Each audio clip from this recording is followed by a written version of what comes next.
morning. Today on Business Success in Six with Stacie, I have Brucka here from Riverdog Book Company. Brucka, thanks so much for coming on today. Oh, it's my pleasure. Thank you for having me. So our clients and community are always looking for advice, learning about different businesses. So if you don't mind, I'm going to ask you 6 questions and you can tell us all about your business. Let's do it. All right. When people ask you what Riverdog Book Company does, how do you describe it? Absolutely. We are a mission-driven, for-profit, independent bookstore.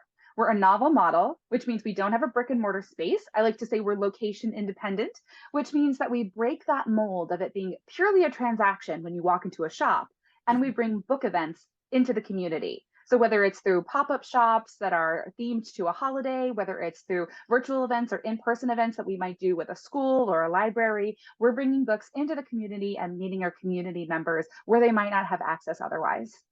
That was so wonderful and something that everybody needs. So I know we were talking earlier, and you have been in a few different spaces. What communities have you been in, and where are you currently? Absolutely. I've been so blessed. I have grown up all around the country, though originally based in the Midwest. So I'm really excited to be back in Wisconsin permanently now. But when I started Riverdog, we were living in North Carolina and we knew we were leaving there. And so I purposely had this model in mind. So I still have great friends, great customers, great community in the Raleigh, North Carolina area. Then we moved to Portland, Oregon right before the pandemic hit. And so I have great community and great friends there. But then we came back to Wisconsin during the pandemic. And this is really home for us. We have family here. And so we are here for the long haul. We've operated in Beaver Dam area in Wisconsin. Now we're in the Oconomowoc area. And there are other amazing bookstores in the area. And that's one of the neat things about a novel model store is that we can add instead of compete with our bookstore neighbors. And so we're often doing things together in community with both community members and then other book community members as well.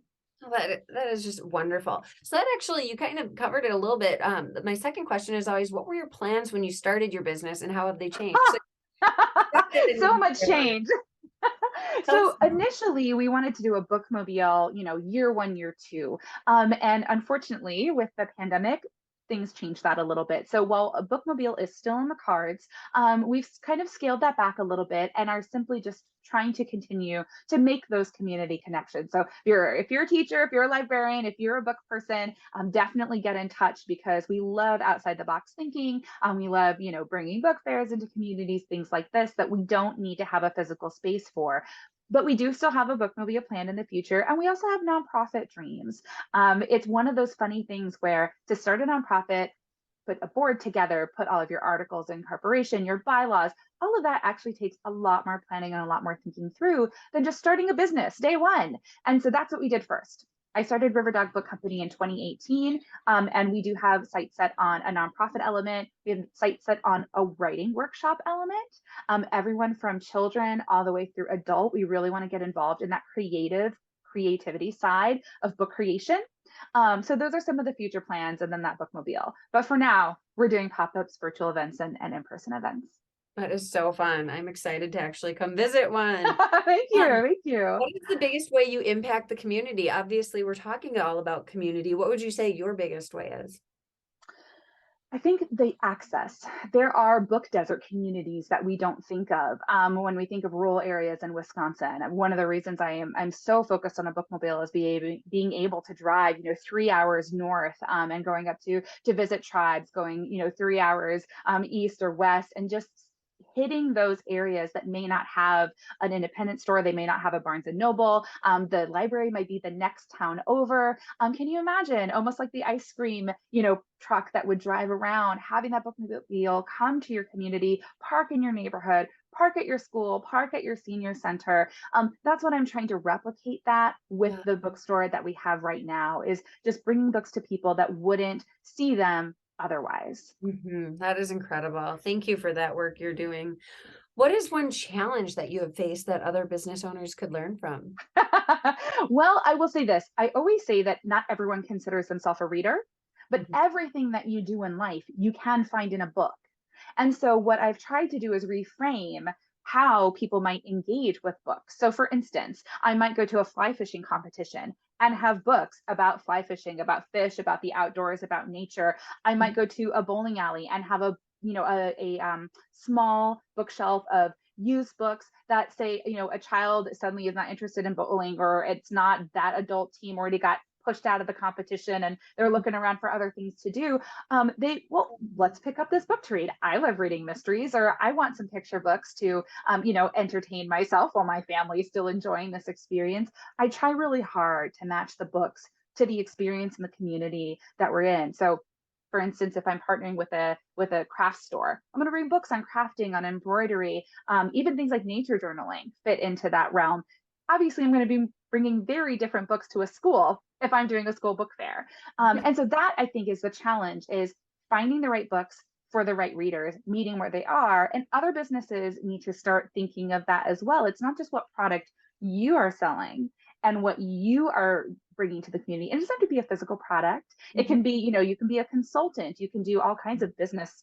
It is very wide and all encompassing. But Yeah. how can you bring what you are selling into what someone else needs? Interesting. That is a big challenge. I have one other question for you as far as Yes. challenges. Where do you store all these books? That's In gonna my be a challenge. home, behind me, you'll see my personal collection. And we recently moved about 6 months ago and actually downsized. We got rid of 700 books. Wow. We didn't throw them away.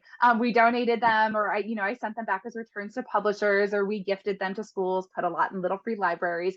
And we still have 9 bookshelves in our home that have our own book collection on them. But I have a temperature controlled storage space. They're stored by genre, in boxes and in crates. And so what's really nice is I just pick up a crate. I pick up my, tables and my tablecloths, and then I can pop up and I just put the crate out, put some book stands up, and away we go. That is so unique. Very interesting. What does the future look like to you? And do you have an exit plan? So I know you talked about the bookmobile a little bit and the Mhm. nonprofit. Anything else? Yes. Yes, the exit plan is really trying to get, like I said, a nonprofit going, and that involves so many other people. This has been a labor of love for me, and I have a lot of group events and things that I do with other bookstores around the country. I love the idea of the local nonprofit then kind of taking over anything that's a program that we put out into the community, and it Mhm. lives beyond simply River Dog's idea, simply what's in my head, and it becomes a community-led experience. So that is the exit plan there, that once we get something going 5 years, 10 years from now, if I want to switch into something different, like I love giving back to new bookstores in the book selling world. I do a lot of work bringing new booksellers along because I've been in the industry 16 years. Wow. And so I love the fact that then with a nonprofit, you do have a board, you do have a program coordinator, and they can continue that piece running. And I can pop myself out of it, and I'm no longer the holder of that knowledge, the keeper of that program. It's now passed on to the community to run. That's awesome and very exciting. I love you have definite plans for the future. Thank Final you. question, all subjects open. What inspires you most? Oh my gosh, other women and non-binary and gender fluid people inspire me the most, because I think that as a whole, anyone that has an underrepresented background, comes from a marginalized community, has various intersections of identity in their background, the fact that we get up every single day and have not just the ability to survive, but the ability to thrive creatively. Mm-hmm. I just love hearing about other people's experiences, about what they have triumphed over in their lives, and how they've let their passions still move them forward. I mean, I have a full time job in addition to running River Dog Book Company. River Dog Book Company is a passion project, it's a labor of love. And I Sure. love hearing from people who have turned those things into their full time work. So other people inspire me with their dreams. Absolutely. Thank you so much for the time that you've taken today. If people want to get in touch with you, what's the best way for them to do so? Absolutely. You can go to my website, Riverdog Book Co for company. So riverdogbookco.com. You can shoot me an email at Bracha. That's Broche. Unique name. It was my Ukrainian grandmother's. I am so, so grateful. It means blessed. So Bracha, Broche at riverdogbookco.com. I look forward to hearing from you. Awesome. Thank you so much for your time today. Thank you, Stacie. Take care. You too.